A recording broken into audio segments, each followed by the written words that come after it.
Thank you very much. Let me join in welcoming you to this presentation in Oil and the Environment.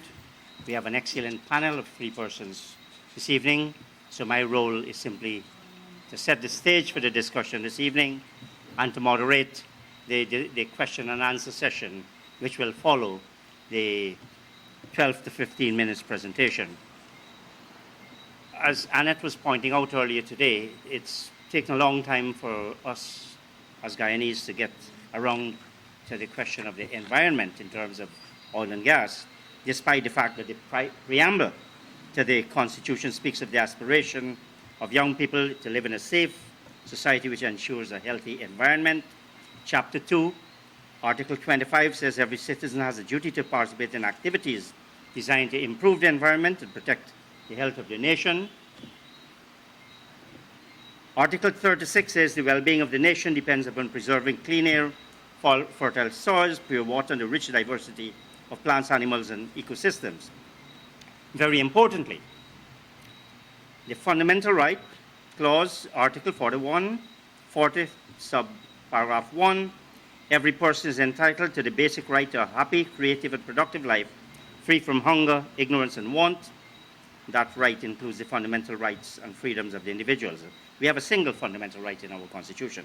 However, Article 149J speaks directly to the environment when it says everyone has a right to an environment that is not harmful to his or her health or well-being, and the state has a duty to protect the environment for the benefit of the present and future generations through reasonable legislative and other measures to prevent pollution, promote conservation, secure sustainable development.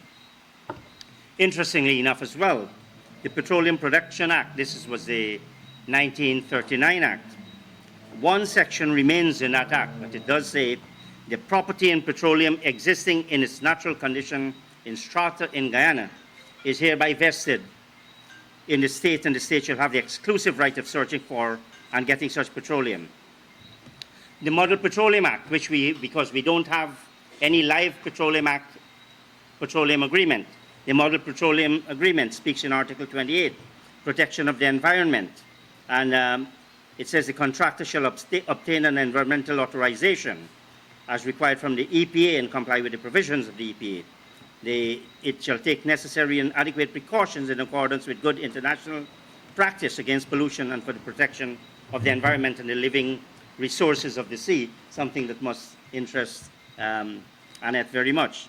It must also take contractor, take all reasonable measures to remedy the failure and effects thereof, and shall, where pollution occurs, treat or disperse it in an environmentally acceptable manner. Article 28.3 speaks of notifying the minister in the event of an emergency or an accident, and to take such actions as may be prudent and necessary.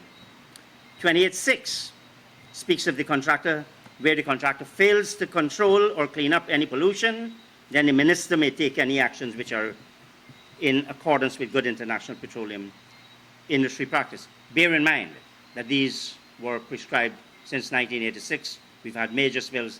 Clearly, the minister would not have the capacity to do anything of the sort if the operator fails to carry out their obligations.